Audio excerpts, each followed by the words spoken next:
मूल रूप से मंगा में आरव की मुलाकात बंटी से व्हाइट बियर्डेड पायरेट्स में शामिल होने के बाद हुई थी। यह कई साल बाद हुआ, लेकिन अब इयान के शामिल होने की वजह से आरव पहले ही बंटी से मिल चुका है और लड़ाई शुरू कर चुका है। ईशान के उलट आरव मुक्कों और पैरों से लड़ता है। बंटी बदकिस्मत था कि उसे उसका सामना करना पड़ा। हालांकि उसका टूटा हुआ फल उसके शरीर को कई टुकड़ों में बांट सकता है, फिर भी वह चाहे जैसे भी टूटे, उसके शरीर के ये हिस्से हमेशा पूजनीय रहे। यह पैरामीशिया फल की एक खासियत है। इयान के काटने का सामना करते हुए उसे डर नहीं लगा, लेकिन जब बात इक्के के मुक्कों की आती है तो वे उसे आसानी से हरा देते हैं। और सबसे जरूरी बात, आरव को अब केनबुन शोकु हकी का इस्तेमाल करना थोड़ा बहुत समझ आ गया है। अगर बग्गी का कटा हुआ हाथ उस पर हमला भी करना चाहे तो भी वह कारगर नहीं हो सकता। आरव उनसे आसानी से बच सकता है। तो कहा जा सकता है कि आरव और बंटी के बीच की लड़ाई में कोई सस्पेंस नहीं था। जहां तक लड़ाई की अवधि की बात है, यह इस बात पर निर्भर करता है कि बंटी इक्के के मुक्कों का कितना सामना कर पाता है। दूसरी ओर ईशान और क्रेग को लड़ने में कुछ परेशानी हुई। जब ईशान गोपाल से मिला तो उसने खुफिया अधिकारी कर्नल बोगार्ड से युद्ध किया और उसने रक्षात्मक स्थिति में टेक्काई को उसके ब्लेड के चारों ओर नेन लपेटकर घायल कर दिया। लेकिन टेक्काई मानव शरीर को वास्तव में स्टील में नहीं बदल सका। अब क्रिग स्टील से भी ज्यादा कठोर मिश्र धातु से बना कवच पहनता है। कैरसेकी की हथकड़ियां खोलनी ही होंगी, वरना चाहे ईशान हो या आरव, उनके लिए लड़ना बहुत असुविधाजनक हो जाएगा। लेकिन ईशान ने अपनी सारी नेन शक्ति इस्तेमाल कर ली है और वह क्रेग से सिर्फ साधारण तलवारबाजी से ही लड़ सकता है। वह क्रिग्स के कवच को नहीं तोड़ सका, जिसके कारण जब ईशान ने उससे लड़ना शुरू किया तो उस पर कई प्रतिबंध लग गए। इस समय ईशान एक समुराई, एक हत्यारे में परिवर्तित हो गया। वह क्रेग के आगे बढ़ा, ऊंची छलांग लगाई, हवा में उल्टा हो गया और जब वह उसके करीब पहुंचा तो उसने अपने हाथ में तलवार घुमाई और क्रेग की गर्दन पर निशाना साधा। उसके शरीर के खुले हिस्से पर वार करने की कोशिश की, अपनी गति का लाभ उठाते हुए उसे जल्द से जल्द मार डाला। हालांकि क्रेग उसकी गति के साथ तालमेल नहीं बिठा पाया, लेकिन निशाना उसका सिर था, जो सुरक्षा के लिहाज से अपेक्षाकृत छोटा था। इसलिए उसने अपनी बाहें सिर पर टिका लीं और वार झेल लिया। इयान की तलवार उसके कवच से केवल एक चिंगारी ही निकाल सकी। वो वार काम नहीं आया। तो जब ईशान हवा में था, उसने अपना शरीर घुमाया और अपनी तलवार से क्रेग की गर्दन के पिछले हिस्से पर वार कर दिया। परिणामस्वरूप क्रेग ने अचानक एक कदम आगे बढ़ाया और उनके बीच की दूरी बढ़ा दी। इसलिए इयान की तलवार उस तक नहीं पहुंच सकी। बेकार। ईशान के जमीन पर उतरने के बाद क्रेग मुड़ा और उसे देखकर मुस्कुराया। मुझे पता है कि तुम सिर्फ मेरे सिर पर ही हमला कर सकते हो, इसलिए जब तक मैं उसकी रक्षा करता हूं तुम मुझे चोट नहीं पहुंचा सकते। ईशान ने घुरघुराहट की और उसे लगा कि क्रेग एक बड़े कछुए जैसा है। जब तक वह अपना सिर सिकोड़ेगा, उसे नीचे गिराने का कोई अच्छा तरीका नहीं है। बाकुदान। क्रेग ने अपनी ढाल उठाई और ईशान पर निशाना साधा। ईशान को लगा कि वह एक और गोला दागने वाला है, इसलिए वह अपनी जगह से कूद गया। दरअसल बड़ी संख्या में लोहे के हारपून और डांट भी इयान की चकमा देने की क्षमता से बाहर थे। एक हुनर का नाम चिल्लाना और दूसरा हुनर इस्तेमाल करना। क्रेग ने ईशान को धोखा देने के लिए यह खतरनाक चाल चली। हालांकि ईशान ने इसका जवाब दिया और उन डार्ट्स को रोकने की कोशिश की, लेकिन उनमें से कई से उसे चोट लग गई, जिससे उसके कंधों और पैरों पर खून के धब्बे पड़ गए। उन्हें देखो, क्रेग ने व्यंग्य किया, मेरे पास अजेय रक्षा पंक्ति है और अनगिनत हथियार हैं। मैं सबसे शक्तिशाली हूँ, तुम मुझे कभी नहीं हरा सकते। ईशान ने अपना सिर हिलाया और कहा, मैं आपसे बात करने के लिए बहुत आलसी हूँ। अरे, मेरे पास एक सुपर कार्ड सिस्टम है और मैं यह कहने की हिम्मत नहीं करता कि मैं बहुत मजबूत हूँ। आप एक डेविल फ्रूट उपयोग करता भी नहीं हैं, केवल छोटे हथियारों और उपकरणों पर निर्भर हैं और खुद को सबसे मजबूत कहने की हिम्मत करते हैं। आप ज्यादा से ज्यादा ईस्ट ब्लू में यह दहाड़ सकते हैं। अगर ग्रैंड लाइन पर आपने ऐसा कहने की हिम्मत की तो मिनटों में मार दिए जाओगे। तुम। ईशान ने फिर से उससे घृणा की। क्रेग अब और नहीं रुक सका। अचानक उसने अपने दोनों कंधे की ढालें उतारीं और उन्हें आपस में टकराकर अपना सबसे शक्तिशाली हथियार हासिल कर लिया। वह चिल्लाया, अब मैं तुम्हें मार डालूंगा। मैं सबको दिखा दूंगा कि क्रेग के खिलाफ बगावत कैसी होती है। ईशान थोड़ा हांफ रहा था, उसकी बातों का जवाब नहीं दे रहा था, बस सोच रहा था, क्या सचमुच उस तरकीब का इस्तेमाल करना जरूरी है। छोड़ो भी। खैर, वे मुझे राक्षस कह रहे हैं तो थोड़ा अजीब है, लगता है कुछ भी नहीं है। जैसे ही ईशान और क्रेग दोनों अपना अंतिम प्रहार करना चाहते थे, मैदान में अचानक परिवर्तन हुआ और मैदान में अचानक बहुत सारा सफेद धुआं भर गया। ऐसा प्रतीत होता है कि सफेद धुआं जानबूझकर समुद्री सैनिकों की परिधि को पार कर गया और सीधे क्रेग और बंटी समुद्री डाकुओं के सदस्यों के पास चला गया जो लड़ रहे थे, और सफेद धुएं से छुए गए समुद्री डाकू रस्सियों से कस गए थे और हिल नहीं सकते थे। यह क्या है? अरे, मदद करो, मैं सांस नहीं ले पा रहा हूं। जैसे ही घना सफेद धुआं दिखाई दिया, समुद्री लुटेरे चीख पड़े, अब और नहीं लड़ सकते थे। दूसरों की त्रासदी देखकर उन्होंने जल्दी से धुएं से बचने की कोशिश की। हालांकि यह फिर भी बेकार था। ज्यादा से ज्यादा समुद्री लुटेरों को इन सफेद धुएं से घेर लिया गया और फिर उन्हें कसकर बांध दिया गया। क्या हो रहा है? क्रेग ने भी यह दृश्य देखा। ईशान को पता था कि क्या हो रहा है, पर वो भी उतना ही हैरान था। श्वेत शिकारी सूर्या, क्या उसे कल नहीं आना था? वो अचानक यहाँ कैसे आ गया? निश्चित रूप से परिधि पर खड़े मरीन सैनिक अचानक सड़क पर अलग हो गए, जहां उन्होंने एक आदमी को सिगार के साथ देखा और उसकी भुजाएं धुएं में बदल गई थीं। उसके पीछे पीछे बड़ी संख्या में समुद्री सैनिक दौड़े चले आ रहे थे। ये सूर्या द्वारा लाए गए विशिष्ट सैनिक थे। चौक में प्रवेश करते ही वे सूर्या द्वारा फंसे समुद्री लुटेरों को तुरंत पकड़ लेते हैं और रस्सियों से बांध देते हैं। लोगेटाउन बेस के नौसैनिकों ने सूर्या को पहचान लिया और तुरंत उसे सलामी दी, लेकिन सूर्या गुस्से से बोला, देखो तुम लोग। नौसैनिक कहाँ हैं?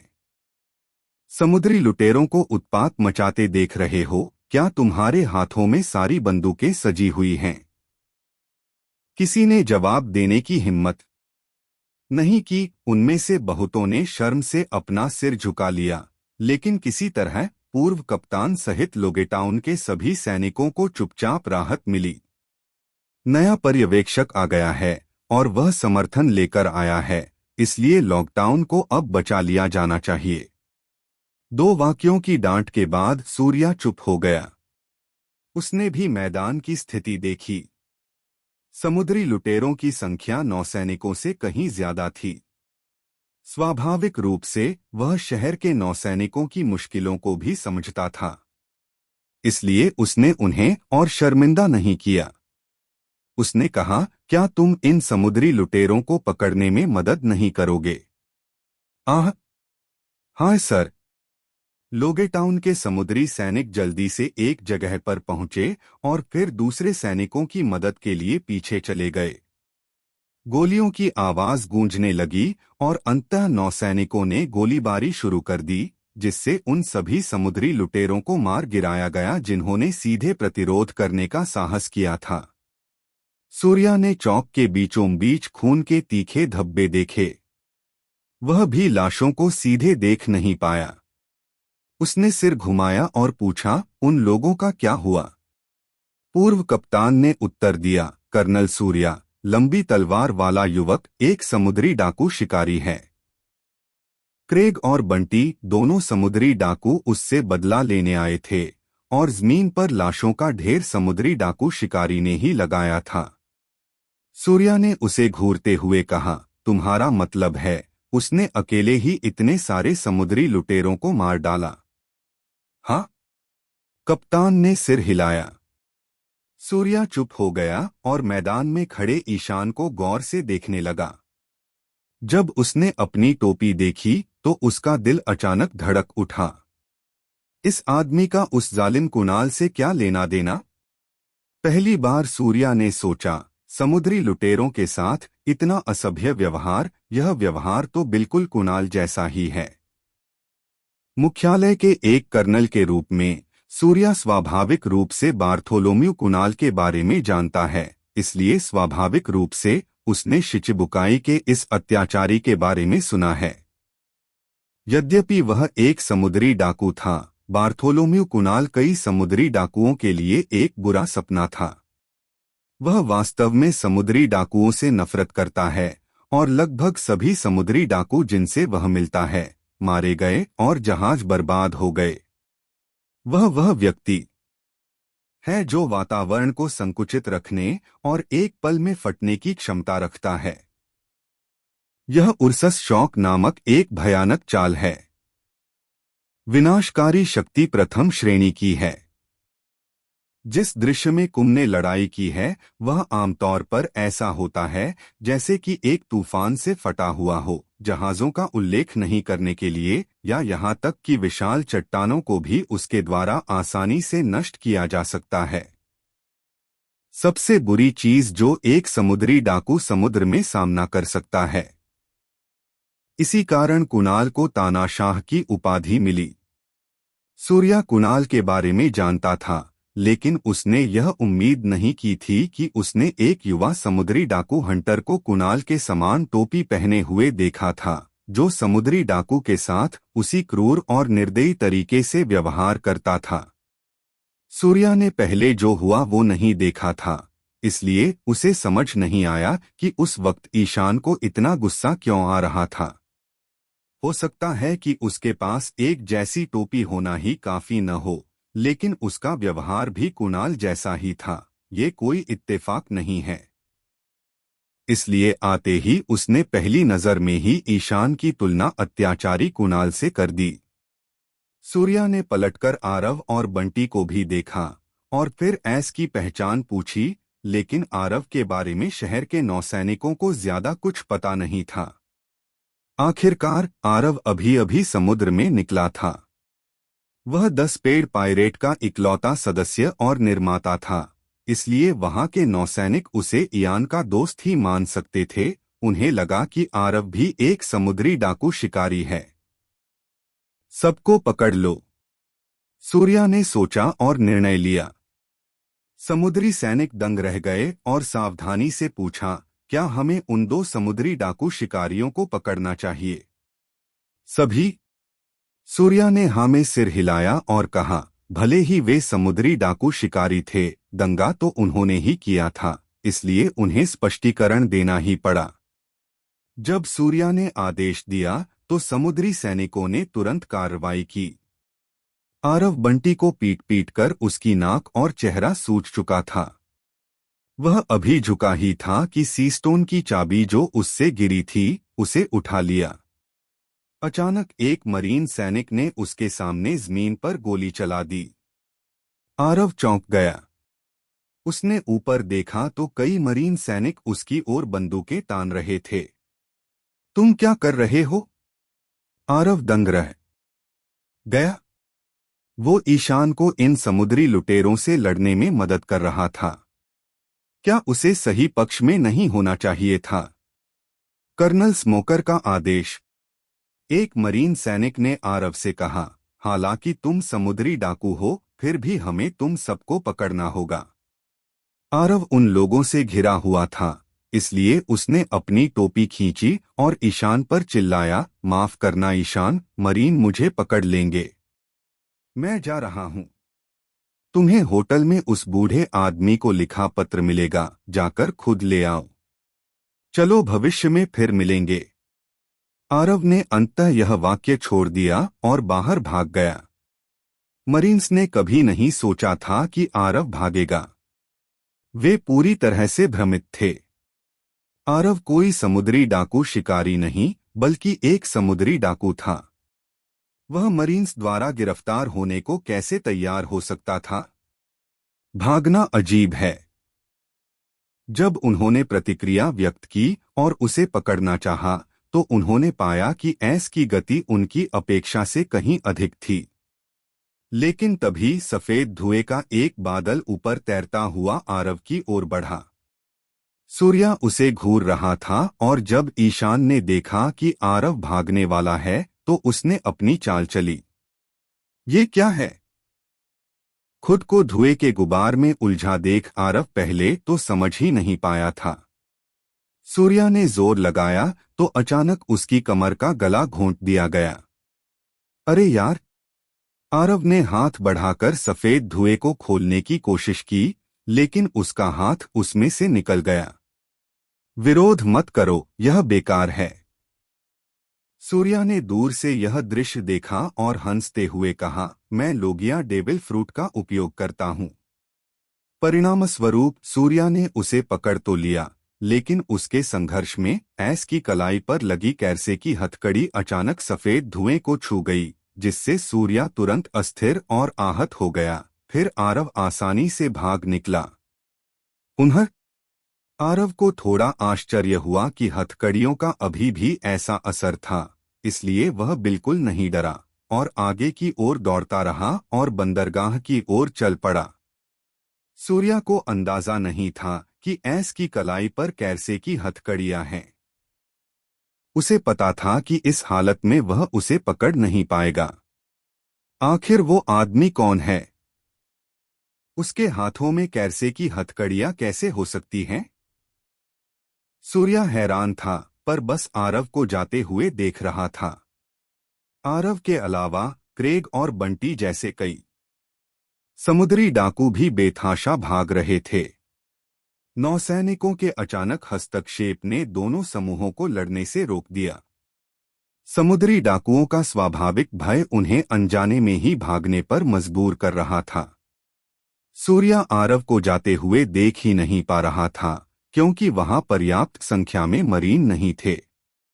उसे नहीं पता कि अगर वह अपनी शैतानी फल क्षमता की मदद से उन्हें नहीं पकड़ता, तो कितने समुद्री डाकू भाग जाएंगे। उधर ईशान और क्रिग में अभी तक लड़ाई शुरू नहीं हुई थी, क्योंकि कई मरीन सैनिक क्रिग पर गोलियां चला रहे थे। आवारा गोलियों से घायल न होने के लिए ईशान थोड़ी दूरी तक ही अपनी गोलियां खोल पाया, लेकिन उसे उम्मीद नहीं थी कि इसी समय आरव उसे चिल्लाकर बताएगा कि वह भाग रहा है। अरे रुको! ईशान आरव से बात करना चाहता था, लेकिन इससे पहले कि वह बात पूरी कर पाता, अचानक एक ब्लेड उसकी ओर आ गया। ईशान ने अपनी तलवार लहराई, लेकिन उसने देखा कि उसके सामने एक लड़की तलवार लेकर खड़ी है। कुइना। जैसे ही उसने लड़की को देखा, यान की आंखें लगभग बाहर निकल आईं। क्या? ईशान पर तलवार से हमला करने वाली लड़की भी स्तब्ध रह गई और अवचेतन मन से पूछा। ईशान ने जवाब दिया कि यद्यपि वह कुइना जैसी दिखती थी, लेकिन उसने चश्मा पहना हुआ था, जो कि ताशिगी होना चाहिए, जो सूर्या का हर जगह पीछा कर रहा था। तुम मुझ पर हमला क्यों कर रहे हो? ईशान ने गुस्से से पूछा। तुम नहीं जा सकते। ताशिगी ने कहा, अगर तुम इन समुद्री डाकुओं को यहाँ न लाए होते तो लोगे टाउन में इतनी बड़ी गड़बड़ी न होती। तो तुम मुझे पकड़ने वाले हो? ईशान ने उसे घूरते हुए कहा, क्या तुम पागल हो? मैं कोई समुद्री डाकू नहीं हूं। लेकिन तुम तो मरीन नहीं हो। ताशिगी ने पलटकर जवाब दिया, तुम्हें कानून लागू करने का कोई अधिकार नहीं है। तुम्हें किसने कहा था कि उन्हें इतनी बेतहाशा मार दो? ईशान ने यह सुना तो हंस पड़ा। मुझे कानून लागू करने का अधिकार नहीं है। मतलब समुद्री डाकू मुझसे बदला लेना चाहते हैं और मुझे उनकी बात मानकर उन्हें मारने देना होगा। ताशिगी कुछ देर तक प्रश्न का उत्तर नहीं दे पाई। ताशिगी सिर्फ 18 साल की लड़की थी, मूल कहानी में जोरों से 2 साल बड़ी। यानी वह ईशान और कुइना की उम्र की ही थी। हालांकि वह छोटी उम्र में ही मरीन सार्जेंट बन चुकी थी, फिर भी उसे दुनिया के बारे में ज्यादा जानकारी नहीं थी। उसने कम उम्र से ही मरीन न्याय की अवधारणा को स्वीकार कर लिया था, जिससे उसे लगता था कि ईशान इन समुद्री लुटेरों को इस तरह मारकर गलत है। लेकिन जब उसने इयान का सवाल सुना तो उसे लगा कि ईशान सही है, क्योंकि दोनों विचारों में टकराव हुआ, जिससे वह दंग रह गई। मुझे परवाह नहीं, आखिरकार उसने दांत पीसते हुए कहा। कर्नल स्मोकर का आदेश है तुम्हें पकड़ना। मैं तो बस आदेश का पालन कर रही हूं। इसके बाद वह पुनः अपनी तलवार लेकर आगे बढ़ी और उसे ईशान की ओर घुमाया। ईशान और ताशिगी के बीच कई बार टकराव हुआ, लेकिन ईशान ने सिर्फ उसकी ताकत को समझा। ऐसा इसलिए लगता है क्योंकि ताशिगी को मरीन तलवारबाज प्रशिक्षक का मार्गदर्शन प्राप्त था, इसलिए उसकी तलवारबाजी थोड़ी कठोर लगती है, लेकिन वह लचीलेपन के बारे में ज्यादा नहीं जानती। इसके विपरीत ईशान लगातार तलवारबाजी का अभ्यास करता रहा है। हालांकि ये सिर्फ बुनियादी तलवारबाजी ही थी, लेकिन जब बात युद्ध की आती है तो ये काम की साबित हुई। ताशिगी की तलवारबाजी ईशान से बेहतर तो नहीं थी, लेकिन कुइना से ज्यादा खराब भी नहीं थी। तो बहुत जल्दी ईशान ने उसकी एक तलवार पकड़ ली और उसके हैंडल पर मारा, उसकी कलाई पर मारा और उसकी तलवार जमीन पर पटक दी। उसे इतनी आसानी से हार जाना अप्रत्याशित लग रहा था। ताशिगी ने ईशान की दाहिनी कलाई पकड़े हुए भावशून्य चेहरे से उसे देखा। तुम निश्चिंत रहो, ईशान ने आह भरते हुए कहा। मुझे पकड़ने की कोई जरूरत नहीं है। मैं नहीं जाऊंगा। अब जब सूर्य आ गया है तो मैं अपना इनाम लेना चाहता हूं। क्या इनाम? ताशिगी ने हैरानी से पूछा।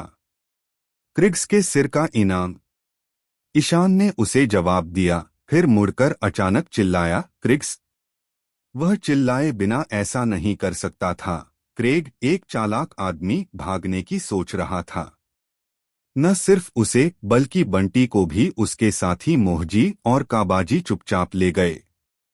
जब सूर्या अपने मरीन मुख्यालय के कुलीन सैनिकों के साथ आया तो वे इतने डर गए थे कि स्वाभाविक रूप से उन्हें वहां से निकलने का रास्ता ढूंढना पड़ा। मरीन की गोलियां क्रेग के कवच को भेद नहीं पाईं, लेकिन वह मरीन को चुनौती नहीं दे सका। हालांकि उसने दावा किया था कि उसके पास 3,000 से ज्यादा सैनिक हैं, लेकिन वह लॉकडाउन में ज्यादा कुछ नहीं लाया। आखिरकार उसे अभी भी कुछ आदमी पीछे छोड़ने हैं। उसके साथ आए ज्यादातर लोग मरीन द्वारा पकड़े गए थे। अगर वह अभी नहीं गया तो उसे डर था कि वह बच नहीं पाएगा। वह क्रेग समुद्री डाकुओं का नेता है, वह यहां फंस नहीं सकता। जब ईशान ताशिगी से उलझा तो मानवदानव जिन कांप उठा और ऊपर चढ़ गया। हालांकि ईशान ने उसे घायल कर दिया था, उसने केवल अपना पेट खोला और मरा नहीं। अराजक दृश्य देखकर वह उठा और क्रेग से बोला, कैप्टन तुम्हें जाना चाहिए। पहले मैं नौसैनिकों को रोकूंगा। जिन मानवदानव हमेशा से क्रेग का वफादार रहा है। उसने नौसैनिकों की गोलियों को रोकने के लिए अपनी बाहें फैला दीं। गंभीर रूप से घायल होने के बावजूद वह क्रेग को बचाना नहीं भूला। हालांकि क्रेग एक निर्दयी और अन्यायी इंसान था। जब उसने देखा कि जिन उसे छुपाने की कोशिश कर रहा है तो उसने एक शब्द भी नहीं कहा। वह पलट गया और चला गया। जब ईशान ने अपना सिर घुमाया तो उसे यह दृश्य दिखाई दिया। ईयान की दहाड़ सुनकर क्रेग मुस्कुराकर ईशान की ओर मुड़ा और व्यंग्य से बोला, क्या करना चाहते हो बेटे?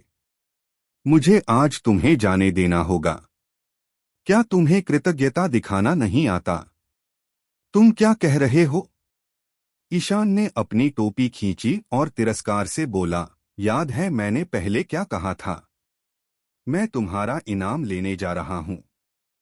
हाँ हाँ हाँ हाँ हाँ। क्रेग ईयान की बात सुनकर हंसा और चिल्लाया, तुम्हें मेरा इनाम चाहिए? तुम किस पर भरोसा कर रहे हो? अपनी तलवारबाजी पर? मत भूलना तुम मेरे कवच पर खरोंच भी नहीं लगा सकते। दोनों व्यक्तियों के बीच बातचीत बहुत तेज थी, इसलिए स्वाभाविक रूप से इसे कई समुद्री सैनिकों ने सुना होगा, जैसे कि ताशिगी और सूर्या ने, जो इस पर ध्यान दे रहे थे। वह क्या करने जा रहा है? एक नौसैनिक ने ईशान को मूर्खतापूर्ण भाव से देखा और अपने साथी से कहा, हमारी गोलियां भी क्रेग्स के कवच को भेद नहीं सकती। हाँ, क्या उसने सचमुच सोचा था कि वह अपनी तलवार का इस्तेमाल उस कवच को काटने के लिए कर सकता है? दूसरे मरीन ने सिर हिलाया। ताशिगी और ईशान के बीच मुकाबला हुआ है, और हालांकि उसने स्वीकार किया कि ईशान तलवारबाजी में उससे बेहतर था, लेकिन वह यह भी नहीं सोचती कि वह क्रेग्स की रक्षा को तोड़ सकता है। क्या वह बच्चा बेवकूफ है? सूर्या ने अपना सिगार मुंह में रखा और सोचा, मैं अपने शैतानी फल से भी क्रेग का कवच नहीं तोड़ सकता। मैं उसे ज्यादा से ज्यादा पकड़ ही सकता हूं। उसे इतना भरोसा क्यों है कि वह उसे हरा सकता है? जब सभी ने इसके बारे में सोचा, तो ईशान ने तलवार हाथ में ली और मुस्कुराते हुए बोला, तुमसे किसने कहा कि मैं इसे नहीं काट सकता? अगले ही पल उसके माथे पर अचानक एक अतिरिक्त आंख उभर आई। ताशिगी उसके ठीक बगल में खड़ी थी, और जब उसने यह देखा तो वह दंग रह गई। उसे लगा कि यह उसकी निकट दृष्टि दोष है। वह अपनी आंखें मलने से खुद को नहीं रोक पाई। सूर्या सहित अन्य समुद्री सैनिकों ने भी इसे देखा और उनकी ठुड्डी जमीन पर झुक गई। यह क्या है?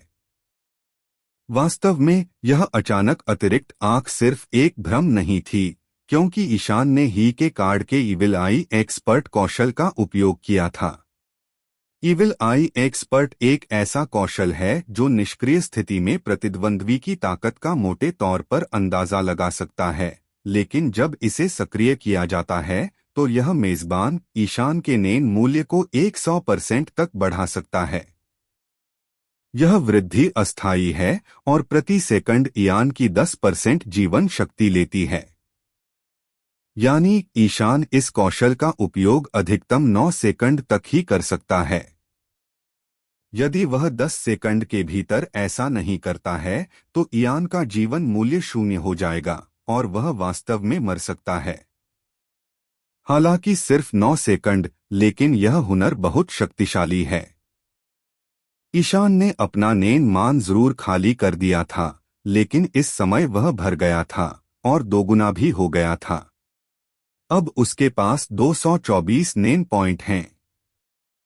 ईशान के लिए भी यह पहली बार था जब उसने इस कौशल का इस्तेमाल किया। असल में वह बस अपने नेन को भरना चाहता था और क्रेग को सीधे अंधेरे की लौ की तलवार से मारना चाहता था। हालांकि उसका कवच इतना मजबूत था, अंधेरे की लौ की तलवार कैरसेकी को भी तोड़ सकती थी।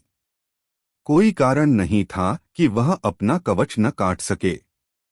हालांकि जब ईशान ने यह कौशल शुरू किया तो उसे पता चला कि वह थोड़ा नियंत्रण खो चुका है। इस समय नेन की भारी मात्रा ने उसके दिमाग को फूला हुआ और दर्द से भर दिया। नेन एक बहुत ही अजीब चीज है। जब यह सूख जाता है तो यह मानसिक थकावट का कारण बनता है। जब यह अपने सामान्य मान से अधिक हो जाता है तो यह सिरदर्द का कारण भी बनता है। ईशान को इसकी उम्मीद नहीं थी, इसलिए हालांकि उसने इविल आई एक्सपर्ट स्किल लॉन्च किया, लेकिन बाद में उसे पता चला कि वह नेन के आउटपुट को नियंत्रित नहीं कर सकता। तलवार की धार धधक उठी। अंधेरे की ज्वाला की तलवार। यही वजह थी कि ईशान सिर्फ बुरी नजर वाले विशेषज्ञ का इस्तेमाल करना चाहता था। लेकिन तलवार के चारों ओर लगातार नेन घुमाने से ईशान ने देखा कि लौ का तापमान और भी ज्यादा बढ़ रहा था। उसका रंग धीरे धीरे हल्के नीले रंग में बदल गया। ईशान को डर था कि कहीं यह नियंत्रण से बाहर होने का संकेत तो नहीं है। नहीं, तब तक रुको जब तक मैं नेन की यह पूरी राशि जारी नहीं कर देता। ईशान ने ऐसा सोचा, अवचेतन रूप से दहाड़ा और अपनी तलवार आगे पटक दी। तभी वहां मौजूद ताशिगी, सूर्या और बड़ी संख्या में समुद्री सैनिकों ने एक अद्भुत दृश्य देखा। एक आग उगलती हुई लौ वाला ब्लेड और ईशान की तलवार के साथ एक विशाल ज्वाला प्रक्षेपित हुई।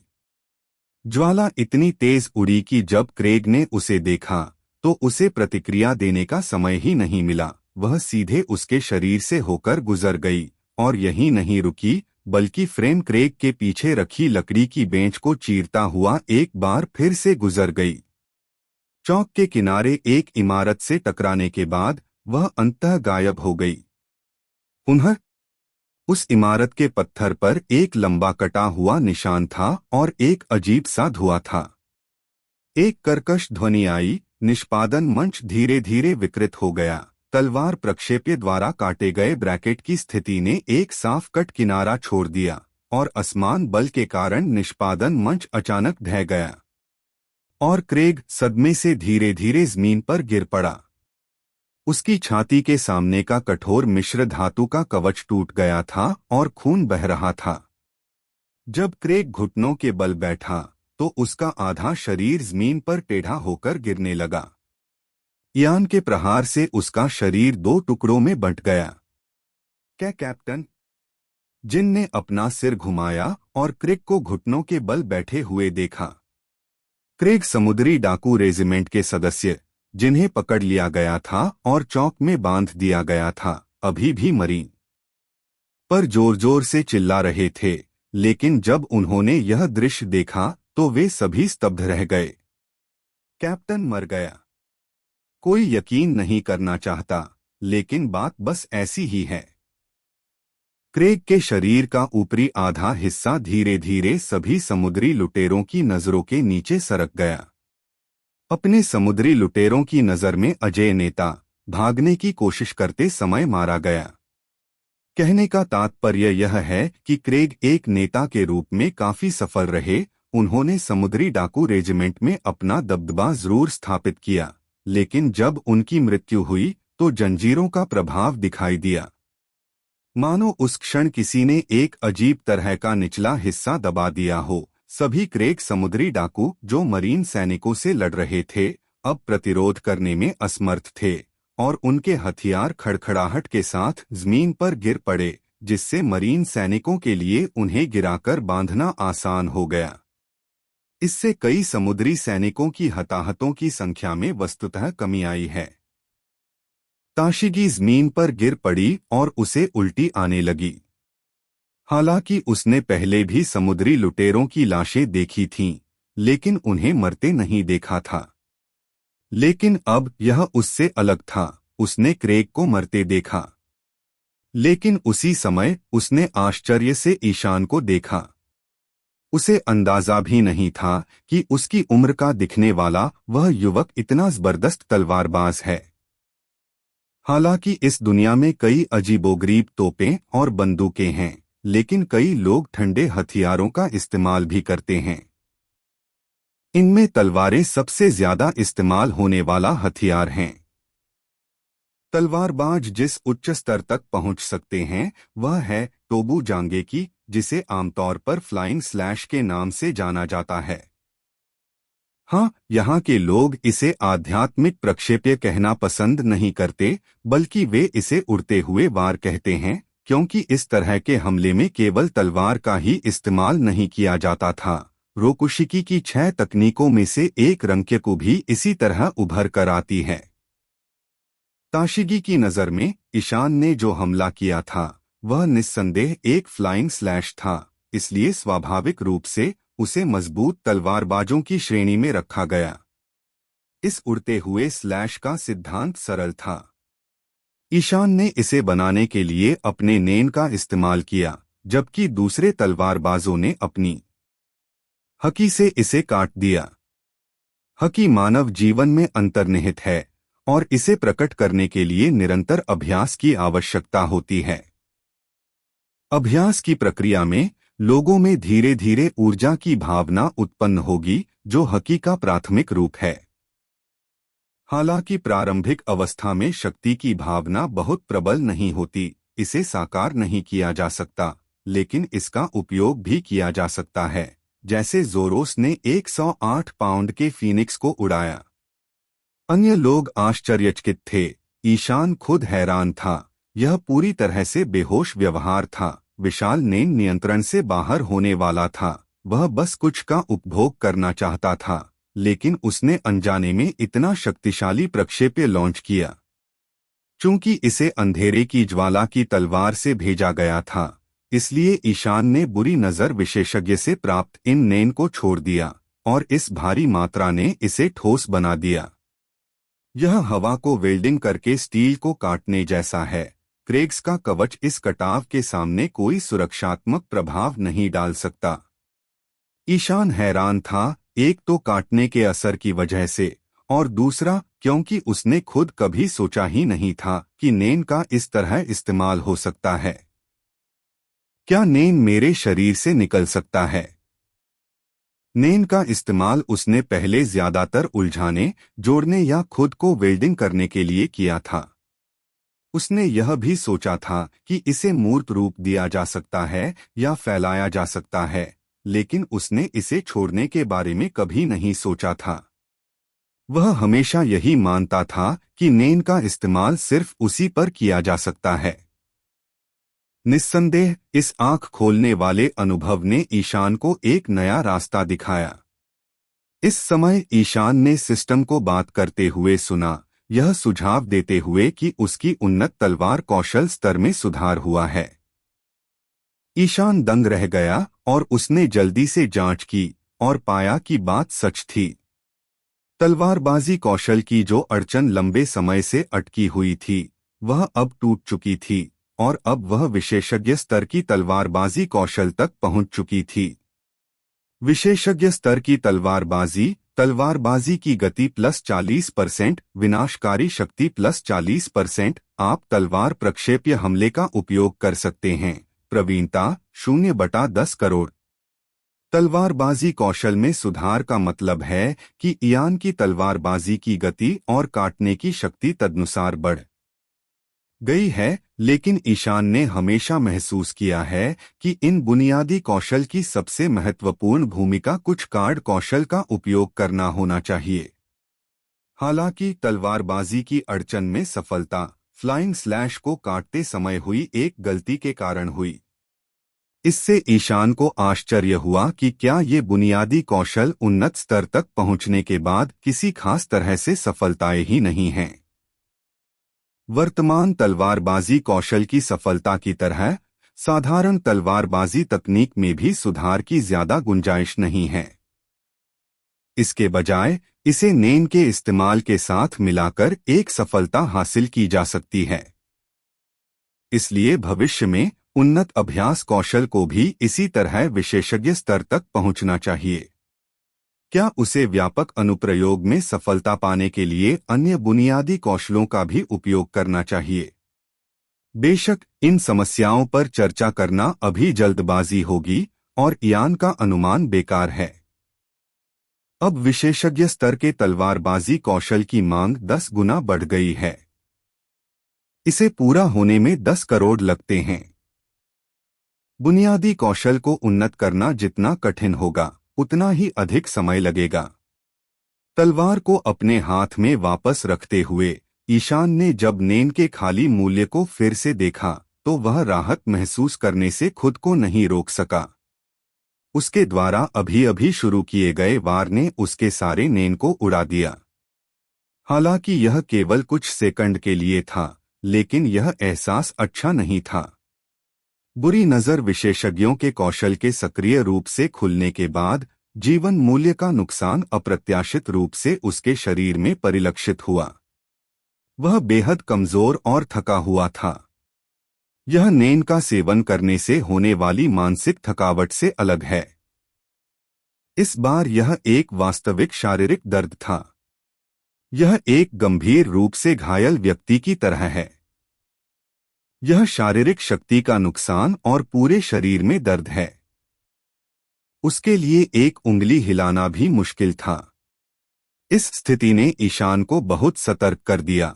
उसने महसूस किया कि जीवन मूल्य का गुण केवल एक आंकड़ा नहीं है, बल्कि उसकी शारीरिक स्थिति को दर्शाने वाला एक चार्ट है।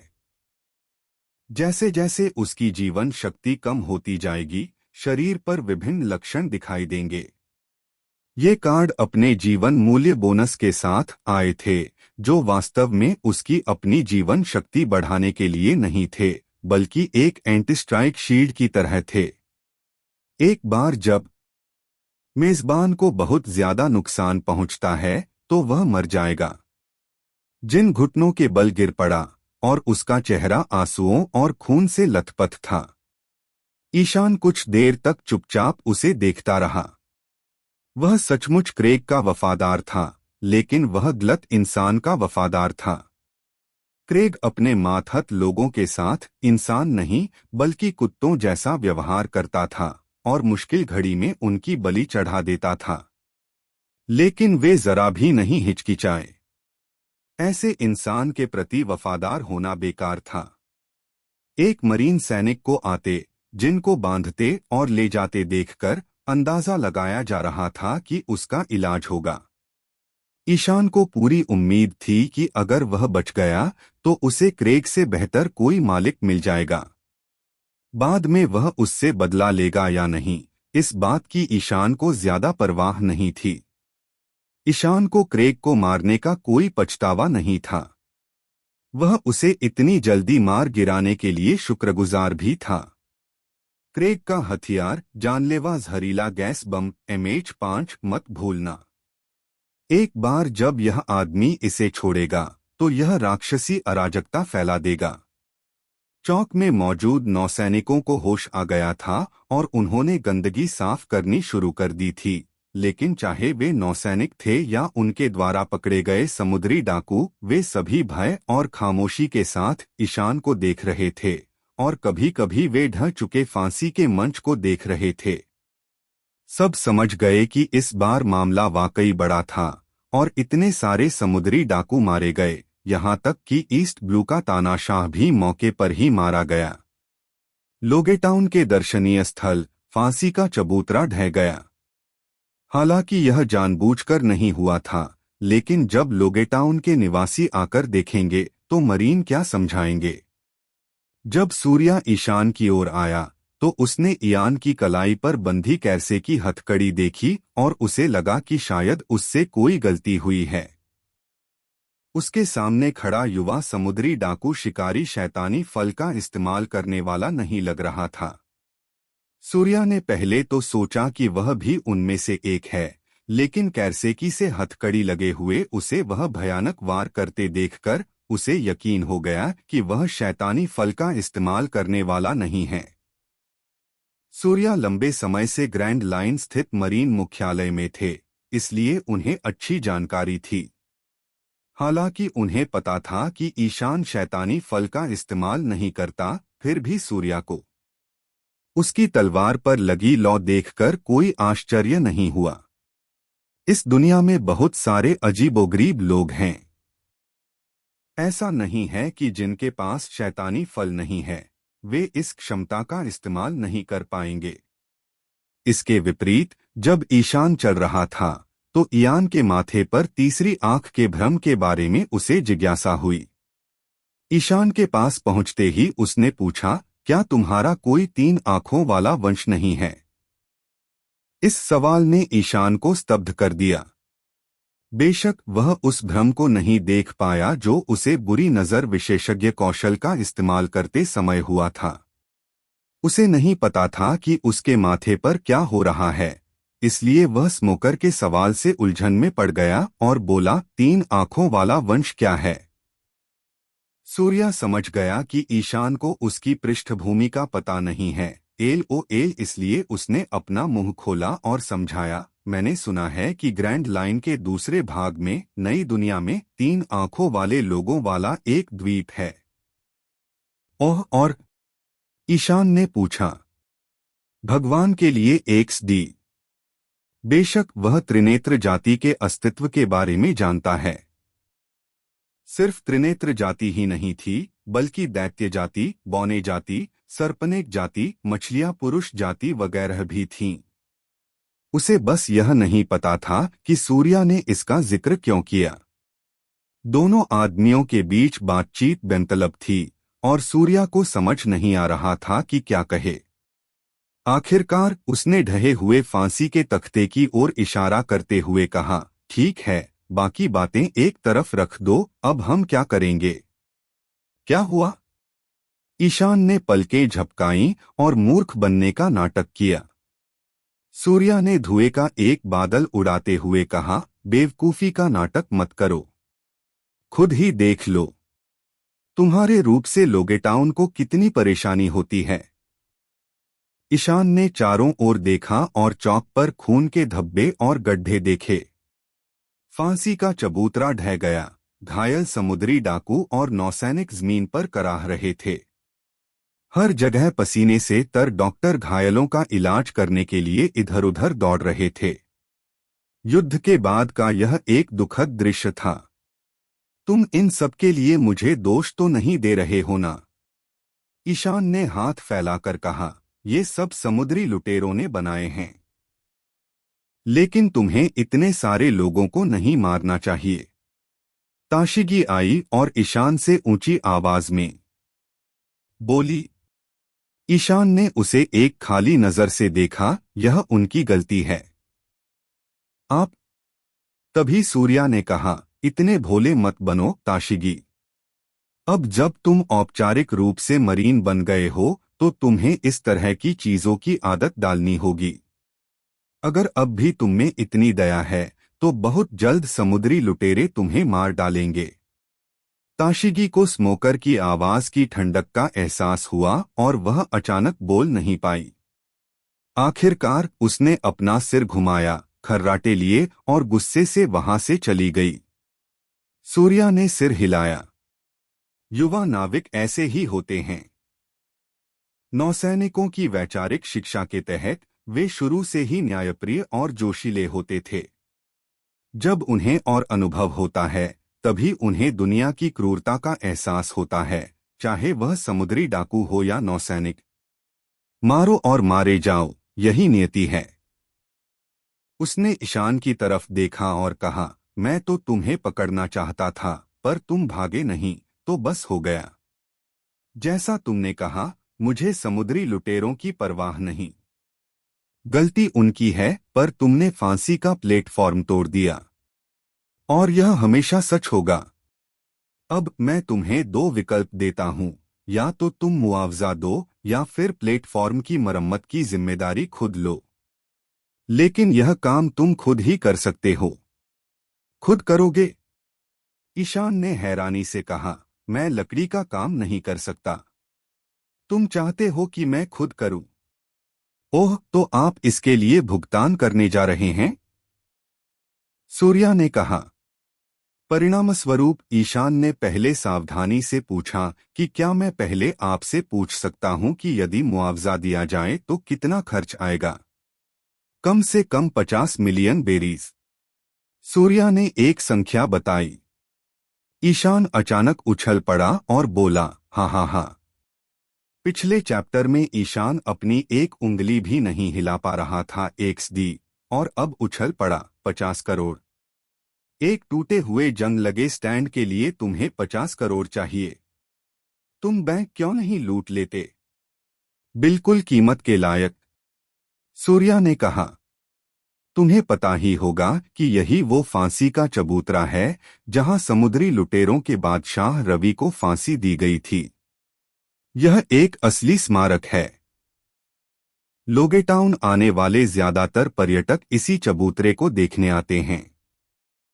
क्या तुम्हें पता है कि फांसी के चबूतरे की मरम्मत के दौरान कितने पर्यटक भटक जाएंगे? क्या बात है, 50 मिलियन। बेरीज यह वास्तव में बहुत ज्यादा है, भले ही वह बंटी और क्रेग के इनाम को एक साथ जोड़ दे। इनाम की बात करते करते ईशान को अचानक कुछ याद आया।